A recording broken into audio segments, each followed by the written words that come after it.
Mesdames et messieurs, bonsoir. Bienvenue dans ce nouveau numéro de votre magazine de débat politique face à face. Aujourd'hui, nous allons parler ou nous allons revenir sur la récente tournée internationale du président de la République. Nous allons essayer de nous poser la question, est-ce que les changements est-il possible? Nous allons parler également des vagues de détournement qui sont décriées ici en République démocratique du Congo. Nous allons essayer de parler aussi sur ce sujet. Pour en parler ou pour le débat de ce soir, je reçois M. Dominique Kadisha. Il est communicateur FCC Cash. Bonsoir. Bonsoir, monsieur le journaliste. Je dis aussi bonsoir à mon co-débatteur, maître. Voilà, maître Astia, c'est lui que nous recevons aujourd'hui pour le compte de l'UDPS, dont le président est l'ancien Premier ministre Bruno Tchouala. Bonsoir, maître Astia. Bonsoir, héritier. Merci de répondre à notre invitation. Je commence avec vous, monsieur Dominique Kadisha. Le président de la République vient d'effectuer une tournée internationale. Est-ce qu'on peut dire, par rapport à tout son séjour en dehors du pays, est-ce que c'est un succès? Merci beaucoup, monsieur le journaliste, pour la question. Je dirais que, comme vous l'avez souligné là, le chef de l'État, il vient de l'Europe ou bien de l'Amérique en train de faire ce que nous appelons une tournée diplomatique. C'est dans le cadre de présenter la RDC et chercher aussi à avoir des investisseurs dans notre pays. Vous savez que chez nous, nous avons un problème sérieux.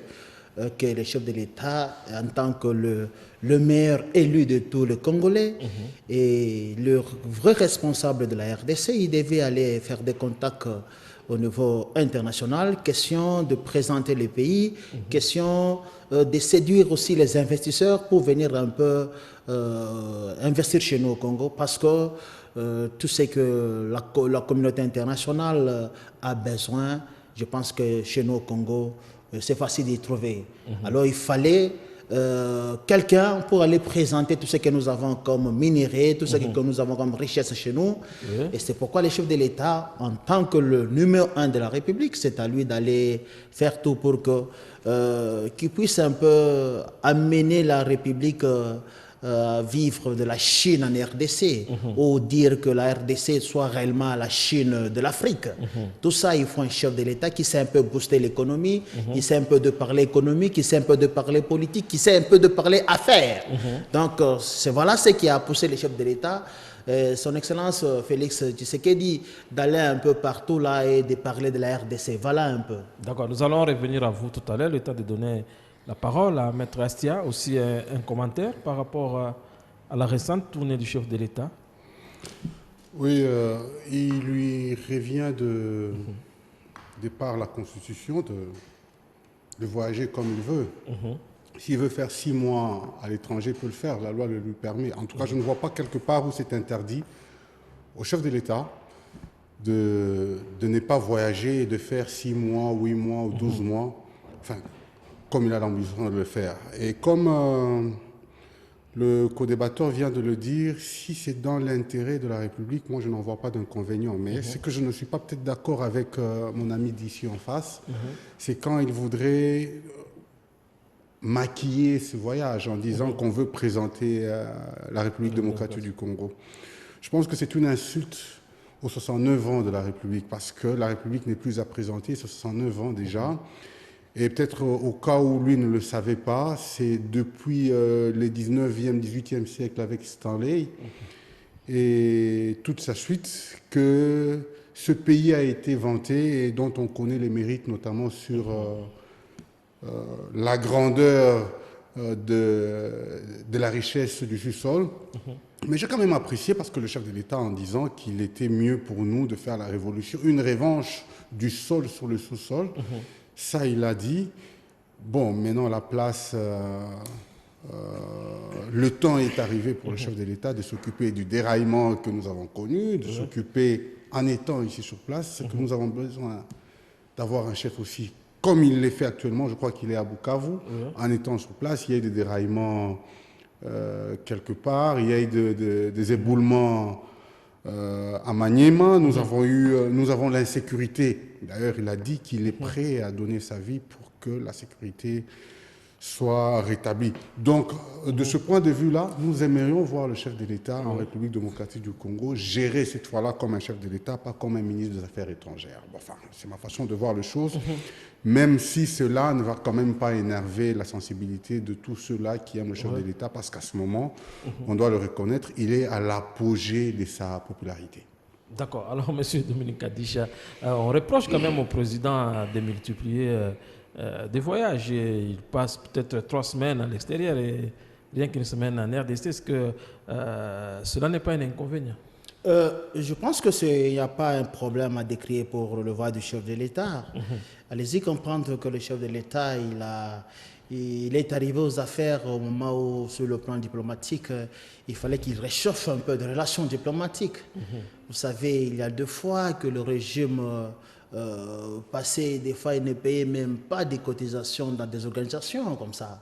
Alors le chef de l'État devait aller vers pour essayer un peu de réchauffer cette relation diplomatique. Moi, je pense qu'il n'y a pas à reprocher le chef de l'État par rapport à ça. J'ai aimé ce que mon co-débatteur vient de dire ici, que nulle part dans la Constitution, on l'a interdit de voyager.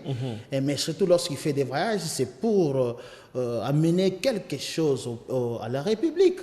Moi, je pense que le voyage du chef de l'État ne peut pas poser problème, d'autant plus que nous savons tous, lorsqu'il quitte les pays, il veut faire des contacts par rapport à ce qui s'est assigné pour la République démocratique du Congo. Vous savez, nous avons un problème de chômage chez nous au Congo. Et tout ça, on ne pense pas que les investisseurs ils vont se lever un bon matin, ils vont dire que je pars au Congo. Non, non.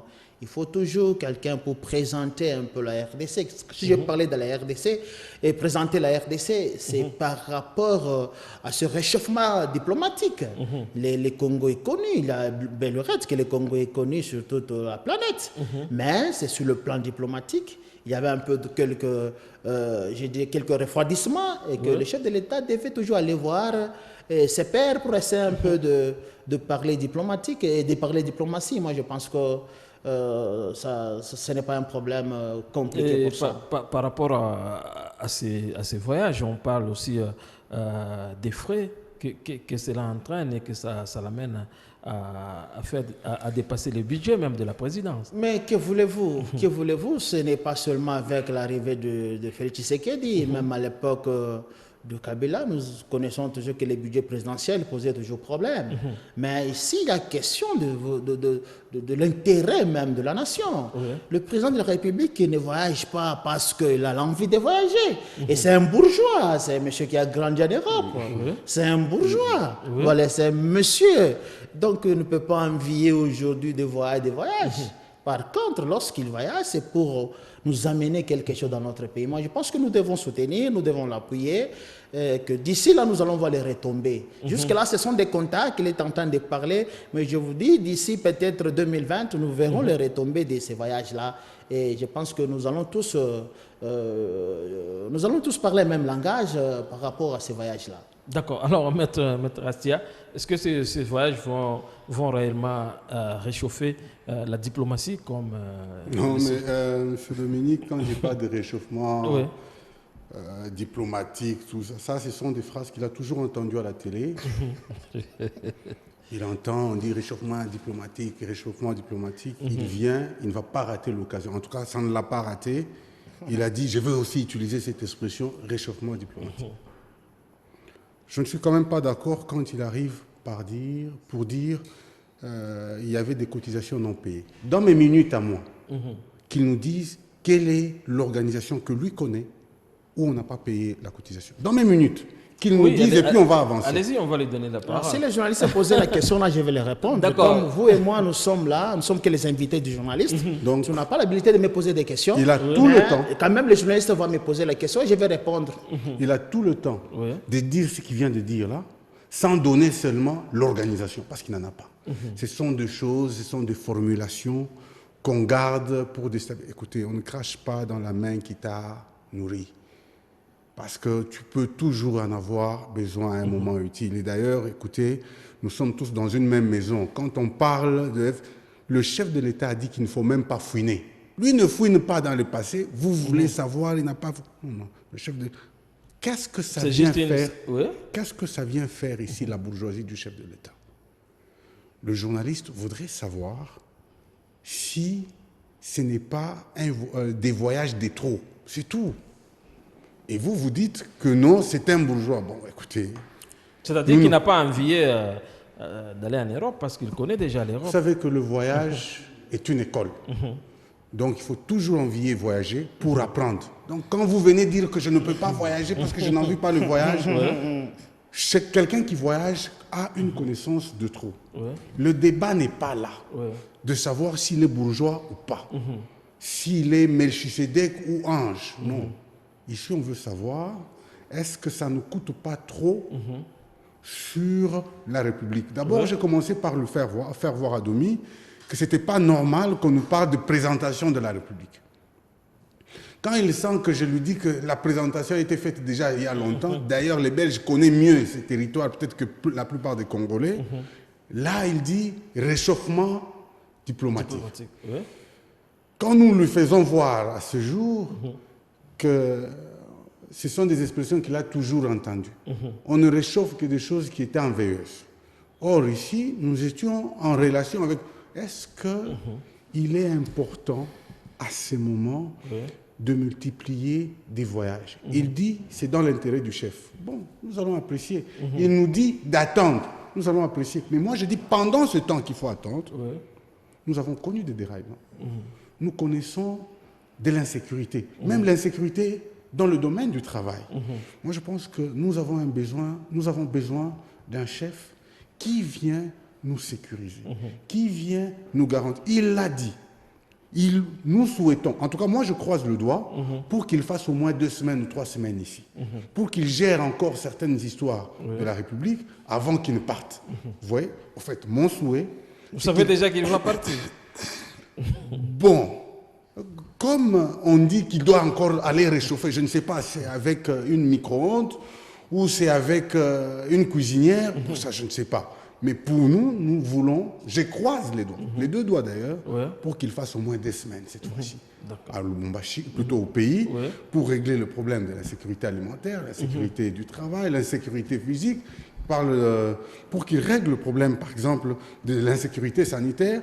Le pays a tellement d'urgences dont on a besoin de chefs sur place. Vous vous souvenez, lors de son dernier interview accordé à TV5, il a dit le scandale de 15 millions a commencé quand j'étais en déplacement. Et c'est tout ce que nous, on n'aime pas. C'est tout ce que nous, on n'aime pas. C'est pendant ce scandale-là, pendant son voyage, qu'un autre document, un faux document d'ailleurs, parce qu'on aura le temps de parler, est sorti pour nous dire qu'il y a poursuite de l'ancien président, plutôt Premier ministre. Nous allons y arriver. Nous allons y arriver. C'est ainsi que nous voulons avoir le chef sur place, même pour 2 semaines, qui commence alors à faire au moins 2 semaines, alors il fait 3 semaines là-bas, 2 semaines ici, 3 semaines, pour nous permettre, n'est-ce pas, de gérer la République aux côtés du Premier ministre, bien sûr. D'accord. Alors, M. Dominique Kadija, nous voulons évoluer. Le président a dit qu'on ne devrait pas finir dans le passé des gens, mais il y a quand même, curieusement, l'ancien Premier ministre Bruno Tshibala qui est accusé de détournement. Est-ce que c'est une exception? Moi, je pense que l'ancien Premier ministre Bruno Tshibala, il est accusé, je pense, par ses conseillers ou bien ses collaborateurs. Il n'est pas dit que lorsque vous êtes un chef quelque part, et vous êtes permis à faire tout. Bruno Tshibala, Premier ministre, moi je pense que nous connaissons tous comment il est arrivé au pouvoir. Comment? Et qu'aujourd'hui, il est accusé d'avoir, je ne sais pas le mot qu'il faut utiliser, là, détournement, volé, où il a pris. On ne sait pas se situer. Moi, je pense que comme sur ce plateau, nous avons un représentant légal du Premier ministre Bruno Tshibala, je préfère le même... c'est à lui de nous fixer, mais quand même nous déplorons que ce n'est pas un monsieur comme lui qui vient d'une école de la démocratie d'Étienne Tshisekedi Moulumba que M. Tchibala pouvait se distinguer en détournement, si cela s'avère vrai. Donc ce n'est pas à lui. Et je suis tenté de dire même qu'il est en train de faire la honte de l'école tshisekediste du vieux Tshisekedi Moulumba. Oui. Bon, nous sommes dans un pays de droit. Bien sûr, il faut respecter toutes les procédures. Les gens qui l'ont accusé, je ne sais pas, ils ont donné des preuves, c'est-à-dire des brandis des preuves, et que la justice aussi à son tour, ils verront comment inviter le Premier ministre Tchibala pour aller expliquer comment il s'est retrouvé avec ces montants-là, comment il n'a pas donné l'argent aux autres là, qui réclament aujourd'hui, qui l'ont même amené à la justice. Donc je pense que c'est quelque chose que nous devons d'abord décourager, condamner, et nous sommes dans un pays de droit, que le chef de l'État, il a même dit qu'à un moment là, il faut chercher à auditer la République. Auditer la République, cela veut dire quoi? C'est demander les comptes aux anciens dirigeants, par exemple Bruno Tchibala, parce qu'il vient maintenant là, de la gestion. Donc, auditer la République, c'est demander à tous ces gens-là de nous faire un tas de lieux, comment ils avaient géré tout ça. Tout ça, moi, je pense que c'est un peu ça. Nous condamnons ça. Mais comme le dossier est à la justice, on ne sait pas se prononcer sur ce dossier qui traîne déjà à la justice. Nous allons parler lorsque la justice va aussi donner sa position par rapport aux accusations contre l'ancien Premier ministre. Voilà un peu. D'accord. Alors, Maître Astia Moulunda, on veut auditer la République avec l'ancien Premier ministre Bruno Tchibala, accusé déjà des détournements. Quel commentaire vous faites à ce sujet? Je connais Domi de mon jeune enfance. Oui. C'est généralement un homme intelligent. Je pense que les mots qu'il a glissés, ça fait partie de la faiblesse de l'intelligence humaine. De penser qu'il y a eu vol, qu'il y a détournement. Écoutez, au jour d'aujourd'hui, c'est pour ça qu'il faut aimer cette chaîne. Les gens auront la chance de savoir quelle est la vraie version. Je vais prendre, Domi, tu me permets, je prendrai 2 minutes, un peu plus que toi. Qu'est-ce qui se passe? Le Premier ministre est nommé, il est arrivé parce qu'il a dit, nous savons comment il est arrivé. Il est arrivé parce que nous sommes allés au dialogue. Et le dialogue, le président du parti à cette époque, Étienne Tshisekedi, avait décidé que nous allions au dialogue et que le dialogue avait censuré qu'un Premier ministre sera issu du parti. De l'UDPS. De l'UDPS. Oui. Et de ce parti-là, le président Bruno Tchibala a été parmi les candidats. Il a été choisi dans ce lot-là. Les accords ont été accrédités par le président du parti, Étienne Tshisekedi, paix à son âme, et nous sommes devenus Premier ministre. Étant Premier ministre, c'est le seul régime d'ailleurs où à la primature, parce que même maintenant ça ne sera pas le cas, où à la primature il y a 3 vices, il y a 3 directeurs de cabinet adjoints. Nous étions dans un régime tellement spécial. Le président du parti est allé voir le président de la République, donc Bruno Tchibala, Premier ministre, va voir le président de la République et lui dit « Moi, je viens d'un parti de masse. J'aurais beaucoup plus besoin des gens pour m'aider parce que chez nous, il n'y a pas eu d'emploi, ça fait 32 ans. Le chef de l'État a dit « D'accord, prenez la quantité que vous voudrez prendre, mais à une seule condition. » Même si cela va coûter à la République. Non, attendez. C'est aujourd'hui une chance. C'est aujourd'hui une chance que les gens apprennent. Domi, tu auras la chance d'apprendre ça d'une personne qualifiée. Le chef de l'État dit, vous pouvez prendre autant de gens que vous pouvez prendre, à condition de vous contenter du budget.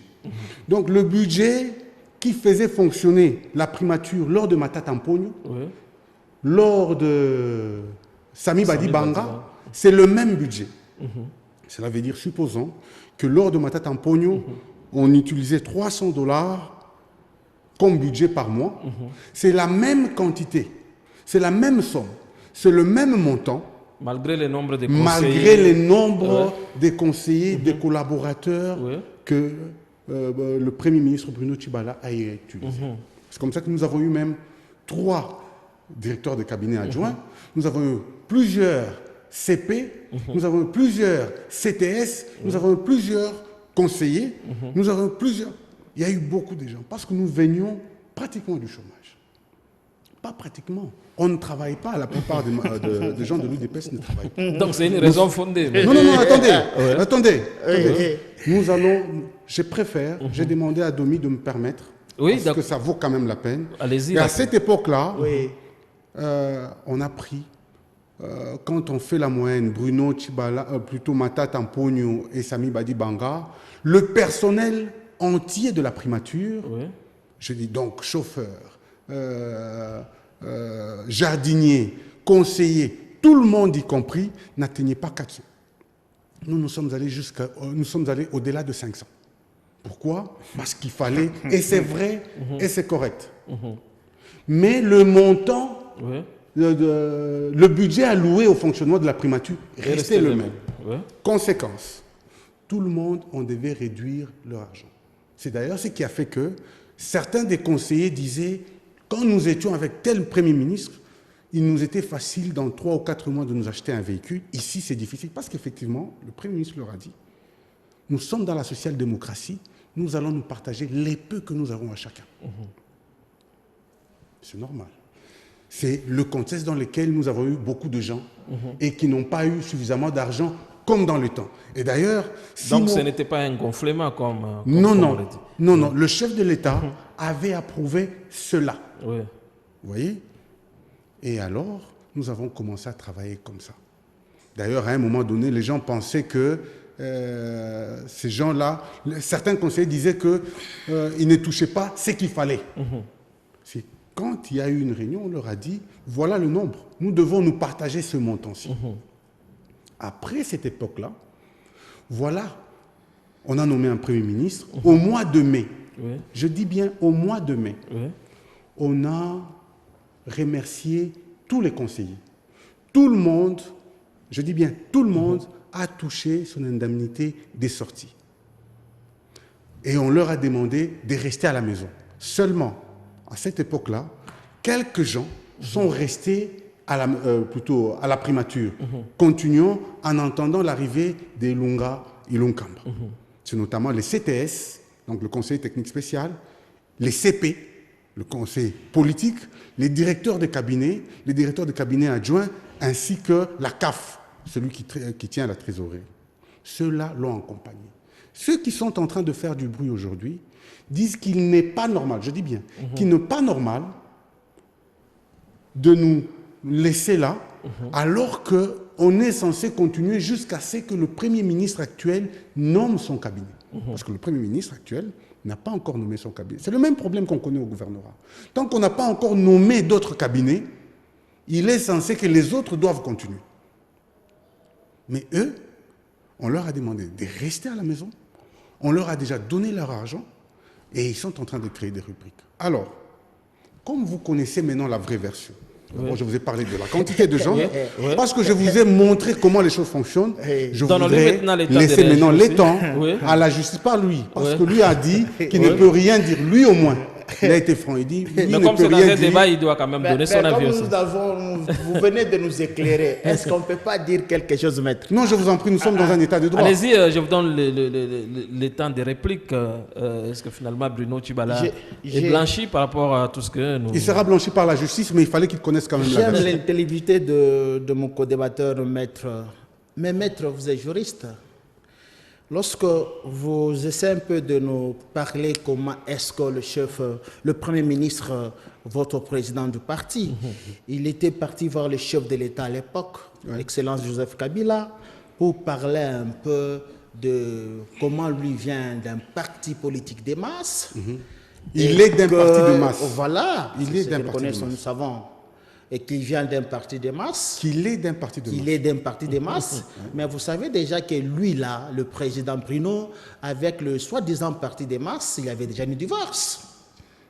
C'est pourquoi nous avons compris que, en voulant donner le boulot à tous ces gens-là, M. Tchibala amené ses frères, tous ces gens-là qui sont allés créer ou bien amener ce scandale-là à la primature, souvenez-vous de l'événement-là. Je pense qu'il y avait d'abord divorce avec son parti politique qui parlait du MAS, parce qu'il n'était plus. Dès la nomination de Bruno Tchibala, directement son parti avait réagi pour dire que tu n'es plus avec nous, tu peux partir. Et de quel parti de MAS que vous parlez? De l'IDPS El Tchibala, qui souffre jusqu'aujourd'hui, ou bien de quel IDPS, ou bien IDPS, tu sais qu'elle dit, là où on l'avait, je ne sais pas, révoqué, chassé, je ne sais pas les mots que je peux utiliser là, c'est un acteur politique, il doit beaucoup de respect, mais la question de la gestion ou bien de personnel est réglée par une loi. Ce n'est pas quelque chose qu'on va présenter au chef de l'État que non, parce que chez nous il y a du chômage, vous devez amener tout le monde aux affaires. C'est ça l'inconvénient. C'est pourquoi j'ai dit qu'il a fait la honte de l'école de Tshisekedi Mulumba. Toi, tu es de quel parti? Écoutez-moi. Tu es de quel parti? Écoute-moi. Non. Je voudrais savoir, parce que je voudrais savoir, vous êtes de quel parti? Est-ce que ce n'est pas à vous de me poser la question? Non, je voudrais quand même savoir. Nous avons avec la permission de la police de débat, je voudrais savoir, vous êtes de quel parti? Nous avons un journaliste qui est en train de faire la police de débat. Je voudrais savoir, vous êtes de quel parti? Donc, c'est à lui de poser la question et je répondrai à la question. Allez-y, monsieur Dominique. Ici, je suis en train de vous démontrer que vous avez amené de n'importe quoi à la primature. Et voilà, aujourd'hui, vous êtes derrière un détournement que vous ne savez pas. Ici, nous démontrer.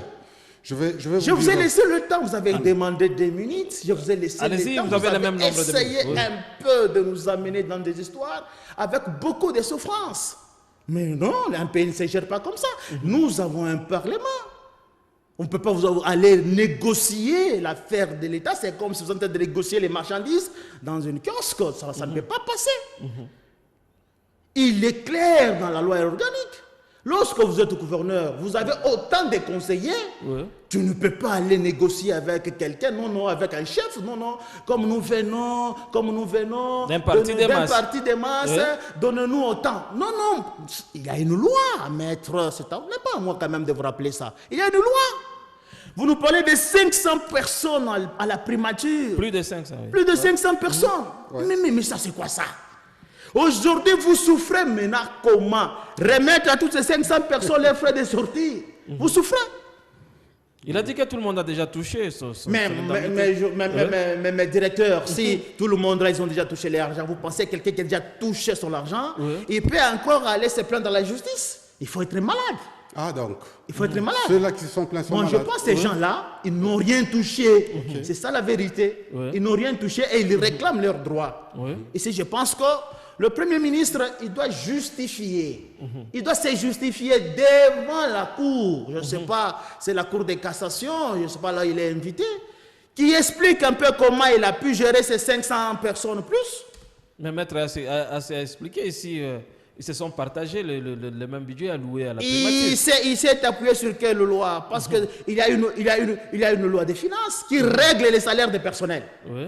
Ce n'est pas quelque chose que vous allez dire aujourd'hui parce que je suis gouverneur, vous avez un salaire de $1000, je vous amène directement 5000. Non, il y a les autorités budgétaires, c'est les députés, c'est à eux.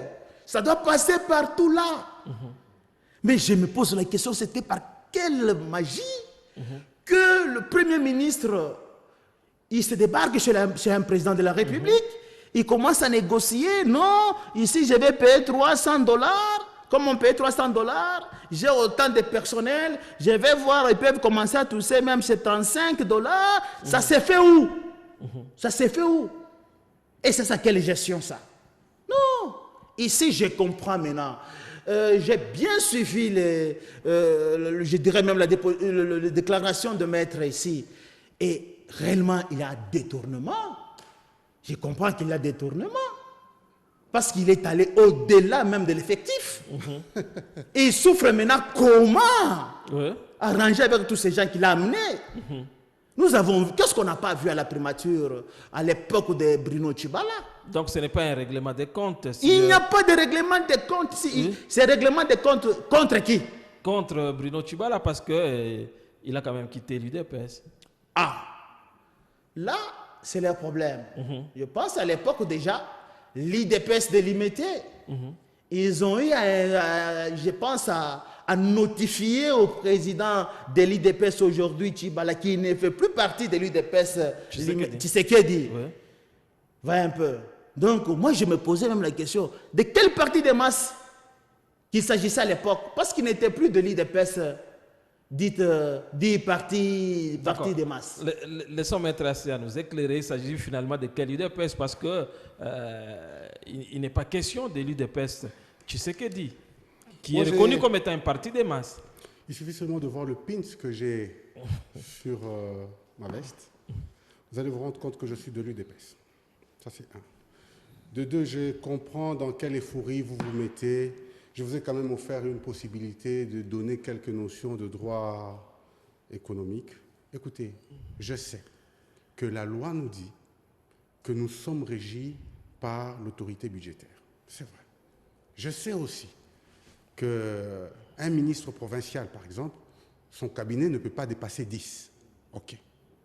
Vous me suivez? Oui. Je sais aussi qu'un gouvernement provincial ne peut pas dépasser 10 membres. Je connais la loi. Je connais cette loi-là.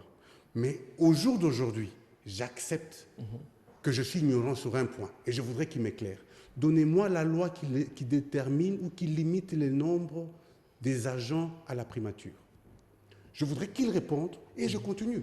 Qu'il me donne cette loi. Non. C'est à moi de poser des questions. Monsieur vous monsieur Héritier, il n'y a pas, oui. ou sinon, qu'il me le prouve. Moi, au moins, je crois que je peux continuer après que j'ai cette réponse. Je voudrais savoir de lui quelle est la loi qui limite le nombre des agents à la primature. J'ai fini. Vous avez fini? J'ai fini. D'accord. Alors, Monsieur Dominique, nous continuons avec l'émission. Au regard de tout ça, tout le détournement dont on décrit le dépassement budgétaire à la présidence de la République, finalement, est-ce qu'on peut s'attendre à un changement en République démocratique du Congo?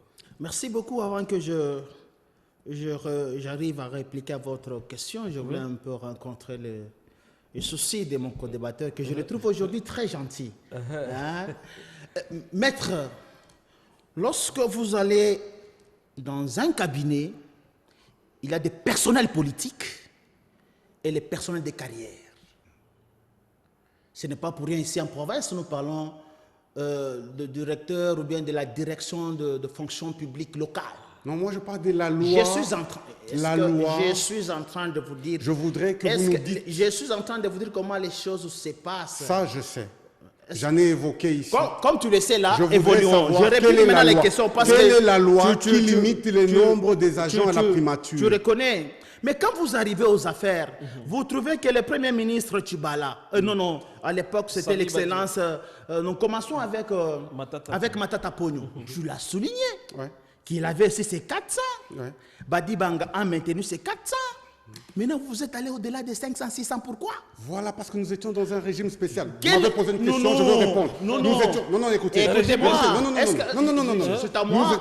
C'est moi qui ai la parole. C'est moi qui ai la parole. Je préfère que vous soyez élégant. C'est moi qui ai la parole. Vous avez posé la question. C'est moi qui ai la parole. Vous avez posé la question. Vous aurez vos temps, vous aurez vos minutes. Vous aurez vos minutes et vous allez réagir. Parce qu'il m'a posé une question. Je vous dis ceci. Nous étions dans un régime spécial. Vous aurez vos minutes. Et vous allez réagir dans vos minutes. Ce régime spécial, laissez-moi évoluer. Vous n'avez pas été nommé. Dans ce pays, il n'a jamais existé un régime spécial. Ça n'a jamais existé. Bien sûr, ça n'a jamais existé. Est arrivé pas par le fruit de l'Assemblée nationale. Nous disons ceci. Bruno Tchibala est arrivé par le fruit des négociations. On n'a jamais. Et tout devrait se négocier. Le régime spécial n'a jamais existé. Oui. Ok. Voilà je suis en train. L'accord dont tu parles, est-ce que ce n'est pas un régime spécial parce que c'est ce qui l'appuie ou...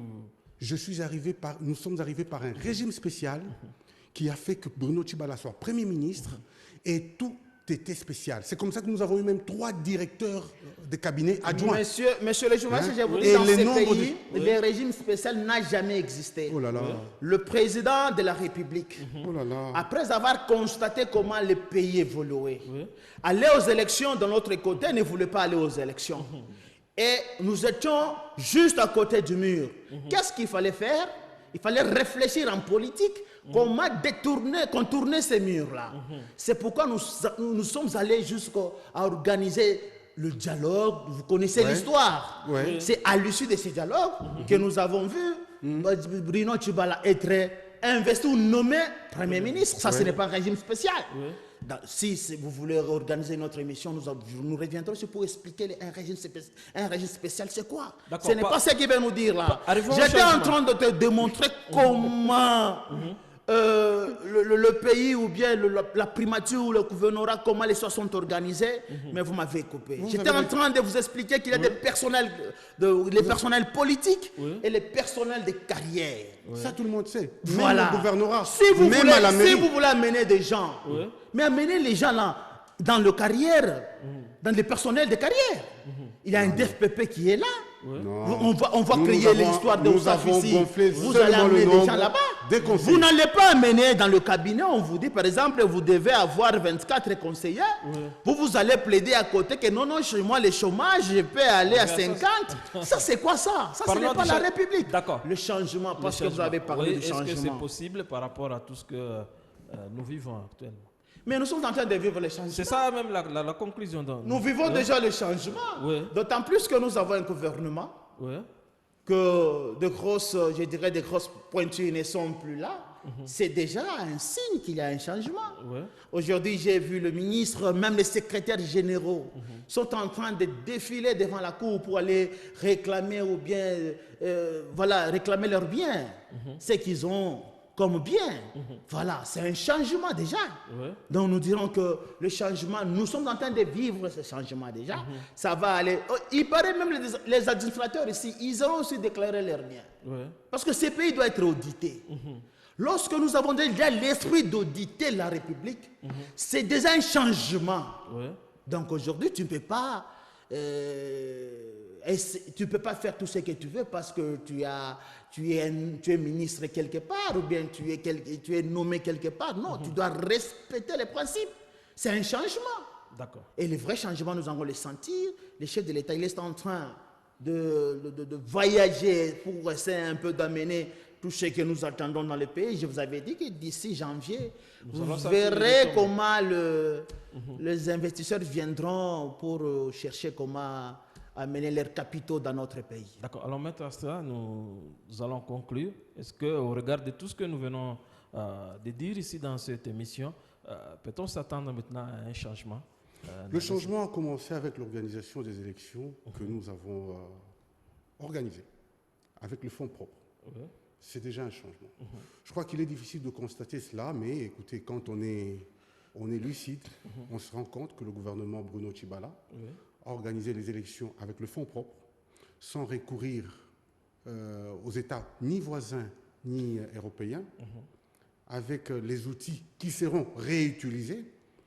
Le changement sera pérennisé, surtout si on organisait par exemple les élections municipales dont on a vraiment besoin, parce que pour asseoir réellement la politique de la nation, il faut commencer par la base. En fait, pour notre part, c'est vrai, chaque jour qui passe apporte un nouveau vent à la République. Nous n'avions pas des élections, nous commençons à avoir des élections. Nous espérons que d'ici 5 ans exactement, nous aurons organisé les élections. Et dans les cas d'espèce, il faut retenir que les élections seront à faible coût l'année prochaine, parce que nous avons déjà certains outils qui ne seront plus à réacheter. On peut réacheter peut-être les isoloirs, mais quand on parle par exemple des machines, c'est déjà un acquis. Et je voudrais ici faire remarquer que ça a commencé avec le régime d'un gouvernement issu du dialogue, d'un Premier ministre venant de l'opposition, créant les élections, permettant à M. Kabila, qui était président de la République, de céder le pouvoir à un opposant, à son farouche opposant. Et voilà, c'est vraiment un changement. Nous aurons voulu que ce changement continue dans la mentalité, qu'il n'y ait pas justement vol ou gabégie et même détournement. Pour nous, nous attendons, vous permettez, nous attendons que la justice fasse son travail pour notre part. Nous ne serons pas là pour réinterdire X et Y à faire son travail, comme ce fut le cas pour les 15 millions. Nous espérons que cela s'efface pour que, tel que le chef de l'État le veut, pour que la justice triomphe et que le peuple gagne à la fin. D'accord. Alors, Monsieur Dominique, nous sommes vraiment à la fin. Nous sommes à la fin, nous avons atteint nos minutes. Nous sommes obligés d'interrompre l'émission par ici. Ce n'est qu'une partie remise. Les plateaux est encore disponible. Mesdames et messieurs, c'est par ici que s'arrête donc votre magazine de débat politique face à face, avec espoir de vous retrouver le mardi prochain pour un autre numéro. Bonsoir. Donc, 45